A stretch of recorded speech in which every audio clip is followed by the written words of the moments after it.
பிரியமானவர்களே, கிறிஸ்துவின் மதுரமான நாமத்தில் உங்கள் அனைவருக்கும் இனிய வாழ்த்துக்கள்.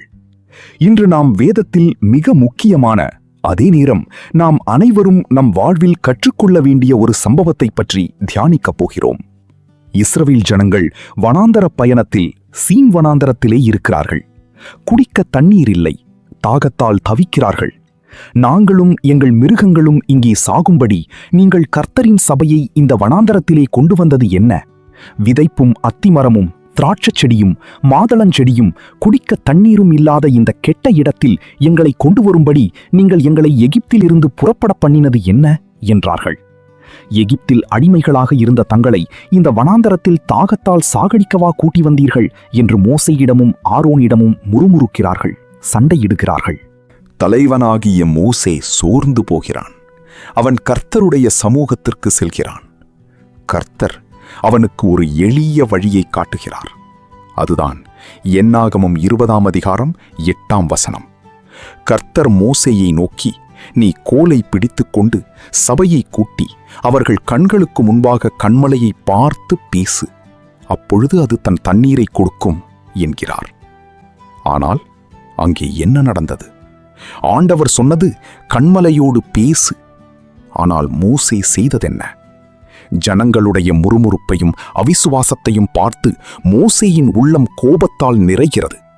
அவன் கன்மலையிடம் பேசுவதற்கு பதிலாக ஜனங்களை பார்த்து, மோசேயும் ஆரோனும் சபையாரை கன்மலைக்கு முன்பாக கூடிவரச் செய்தார்கள். அப்பொழுது மோசே அவர்களை நோக்கி, கலகக்காரரே கேளுங்கள், உங்களுக்கு இந்த கன்மலையிலிருந்து நாங்கள் தண்ணீர் புறப்பட பண்ணுவோமோ என்று சொல்லி தன் கையை ஓங்கி கன்மலையை தன் கோலினால் 2 தரம் அடித்தான். உடனே தண்ணீர் ஏராளமாய் புறப்பட்டது. சபையார் குடித்தார்கள், அவர்கள் மிருகங்களும் குடித்தது. பிரியமான தேவஜனங்களே, அற்புதம் அங்கே நடந்தது. கன்மலையிலிருந்து தண்ணீர் திரளாக புறப்பட்டு வந்தது. ஜனங்களும் அவர்களுடைய மிருகங்களும் குடித்து தாகம் தீர்த்தார்கள். ஜனங்களின் தாகம் தீர்ந்தது உண்மைதான். ஆனால் அங்கே கர்த்தருடைய வார்த்தை மீறப்பட்டது. கர்த்தர் பேசச் சொன்னார், ஆனால் மோசேயோ அடித்தார். ஏன் கர்த்தர் இதை இவ்வளவு பெரிய குற்றமாக கருதினார்? மோசே கானான் தேசத்திற்குள் நுழைய முடியாமல் போனதற்கு இந்த ஒரு சம்பவம்தானே காரணமாக அமைந்தது. இதற்கு பின்னால் ஒரு பெரிய தீர்க்க தரிசன ரகசியம் இருக்கிறது. முதலாவதாக, யாத்ராகமம் 17இல் இஸ்ரவேலருக்கு தண்ணீர் தேவைப்பட்டபோது கர்த்தர் மோசேயிடம் கன்மலையை அடிக்கச் சொன்னார். மோசே அடித்தார், தண்ணீர் வந்தது.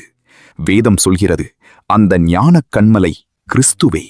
1 கொரிந்தியர் 10:4. இயேசு கிறிஸ்து சிலுவையில் நம் பாவங்களுக்காக ஒருமுறை அடிக்கப்பட வேண்டியது அவசியமாயிருந்தது. அதுதான் முதல் சம்பவம். ஆனால் 2வது முறை கர்த்தர் பேச மட்டுமே சொன்னார். ஏனெனில் கிறிஸ்து ஒருமுறை அடிக்கப்பட்டு சிலுவையில் மரித்த பின்பு நாம் அவரிடம் போய் பேசினால், ஜெபித்தால் மட்டுமே போதும், ஜீவ தண்ணீர் நம் வாழ்வில் பாய்ந்தோடி வரும். ஆனால் மோசே கன்மலையை 2ஆம் முறையும் அடித்தபோது கர்த்தருடைய அந்த உன்னதமான மீட்பின் நிழலாட்டத்தை, தீர்க்க தரிசன திட்டத்தை அறியாமல் சிதைத்து விட்டார். அதோடு கர்த்தருடைய பரிசுத்தத்தை ஜனங்களின் கண்களுக்கு முன்பாக காண்பிக்க தவறிவிட்டார். பிரியமானவர்களே, இந்த சம்பவம் நமக்கு உணர்த்தும் பாடம் என்ன? 1. கோபம் தேவ நீதியை நடப்பிக்காது. மோசே சாந்த குணமுள்ள மனிதன்தான். ஆனால் ஒரு நொடி கோபம் தேவன் அவனுக்கு கொடுத்த கானான் தேசத்தின் பாக்கியத்தை இழக்கச் செய்தது. 2. அனுமதி வேறு, அங்கீகாரம் வேறு. கன்மலையை அடித்தபோதும் தண்ணீர் வந்தது. சில நேரங்களில் நாம் கர்த்தருடைய வார்த்தையை மீறி சில காரியங்களை செய்தாலும் அதில் வெற்றி கிடைப்பது போல தோன்றலாம். ஆனால் அது கர்த்தருடைய அங்கீகாரம் அல்ல, ஜனங்கள் மேல் அவர் வைத்திருக்கும் இரக்கம் மட்டுமே. 3. வார்த்தைக்கு கீழ்ப்படிதல். கர்த்தர் எதை செய்யச் சொன்னாரோ அதை அப்படியே செய்வதுதான் கீழ்ப்படிதல். பேசு என்றால் பேச வேண்டும், அடி என்றால் அடிக்க வேண்டும். நம்முடைய சுய புத்தியையோ கோபத்தையோ அங்கே காட்டக்கூடாது. அன்பானவர்களே, இன்று நம்மை நாமே ஆராய்ந்து பார்ப்போம். கர்த்தர் நம்மிடம் அன்பாக பேசச் சொல்லும் இடங்களில் நாம் கோபத்தோடு கோலை ஓங்கிக் கொண்டிருக்கிறோமா? நம்முடைய வார்த்தைகள் கன்மலையை உடைப்பதாக இருக்கிறதா அல்லது கன்மலையோடு பேசுவதாக இருக்கிறதா? கர்த்தர் தாமே இந்த வார்த்தைகள் மூலமாய் நம்மோடு பேசி நாம் இன்னும் கர்த்தருக்குள் பலப்படச் செய்த தயவுக்காக கர்த்தருக்கு நன்றி செலுத்துவோம். ஆமேன். ஜெபிக்கலாமா? இரக்கமும் கிருபையும் நிறைந்த கர்த்தாவே, பல நேரங்களில் சூழ்நிலைகள் எங்களை சோதிக்கும்போது நாங்கள் நிதானத்தை இழந்து கோபப்பட்டு விடுகிறோம். நீர் எங்களை அமைதியாய் இருக்கச் சொல்லும் இடங்களில் கோபப்படாமல் உம்முடைய வார்த்தைக்கு 100 விழுக்காடு அப்படியே கீழ்ப்படியும் நல் இருதயத்தை எங்களுக்கு தந்தருளுவீராக.